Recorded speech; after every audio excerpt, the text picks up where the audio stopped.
I know we're not alone in the universe. I know that the absence of evidence is not evidence of absence.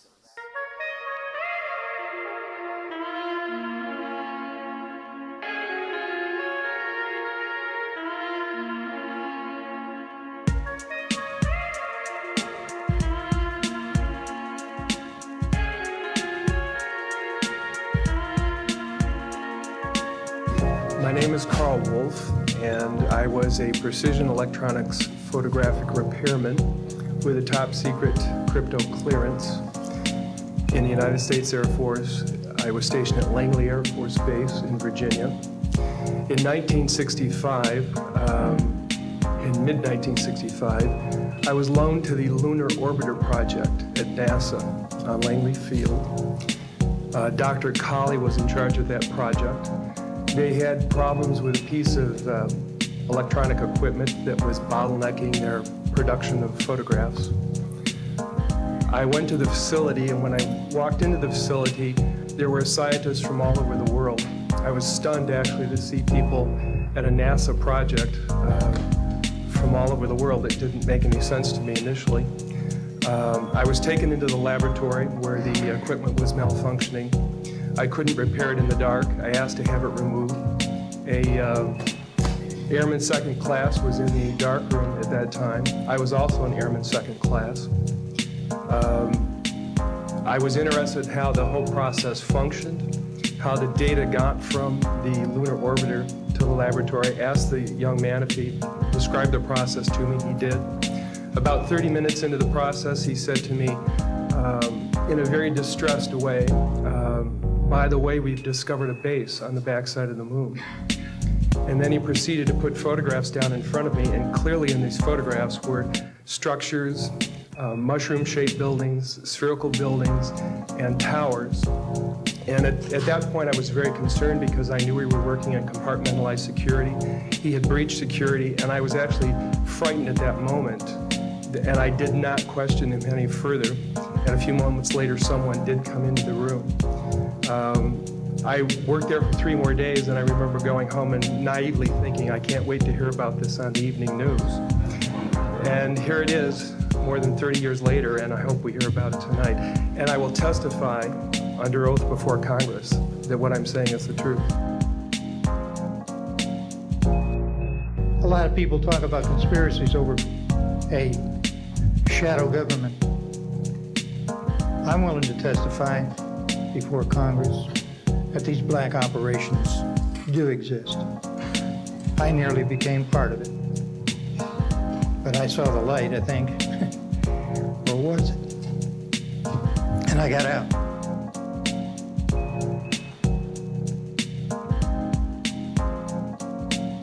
But I realized at this point that it's very secret, that it was kept secret, because I asked him, what are you going to do with this piece of information? And he said, we always airbrush these out before we sell them to the public.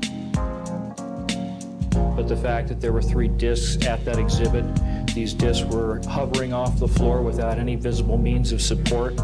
They were referred to as alien reproduction vehicles, also nicknamed the flux liner because they used high voltage electricity.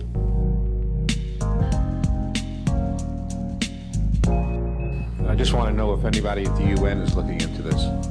I personally met with Boutros Ghali's wife, Aliyah Ghali, who said that her husband was quite concerned about this. This was in the 1990s. Since then, we know that there have been other people at the UN who have made inquiries.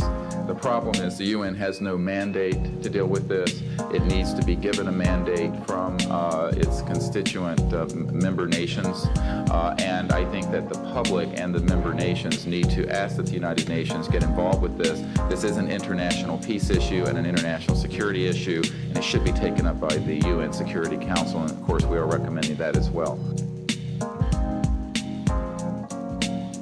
Who is profiting from this secrecy that maintains in secret the solution to the energy crisis. I mean, Well, let me get to those, okay, quickly, because we are short on time. First of all, I think initially there was an appropriate national security apparatus in place in the 40s during the Truman and also Eisenhower years. By the late Eisenhower years, we have a testimony from Brigadier General Stephen Lufkin, still a practicing attorney, that by the late Eisenhower years that he had lost control of these projects primarily because of the compartmentalization into the military-industrial complex.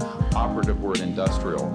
There are corporations such as SAIC, Lockheed Martin, Northrop, and others that deal specifically with this issue, with advanced energy and propulsion systems connected to UFOs.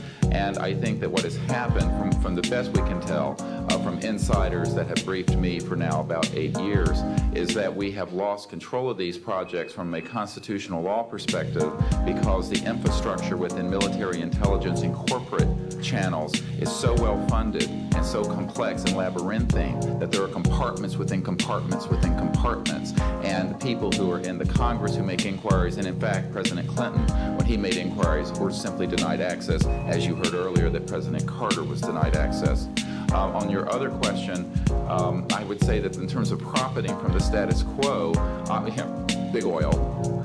There are certain geopolitical and financial infrastructures that would not welcome a definitive replacement to the fossil fuels. I will tell you, and we can prove this with other scientists who are ready to come forward, that we already have a complete replacement for any fossil fuels or ionizing nuclear power plants. We don't need them.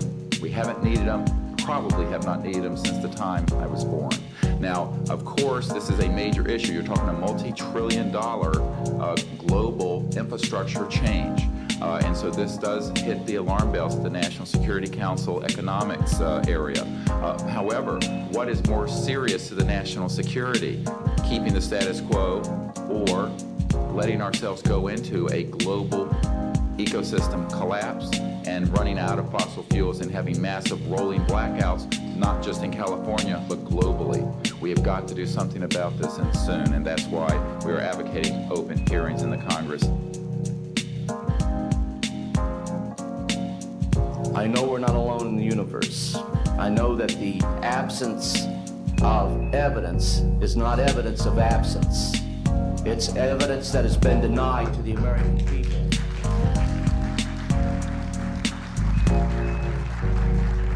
I stand before you today in my almighty God, and I tell you this.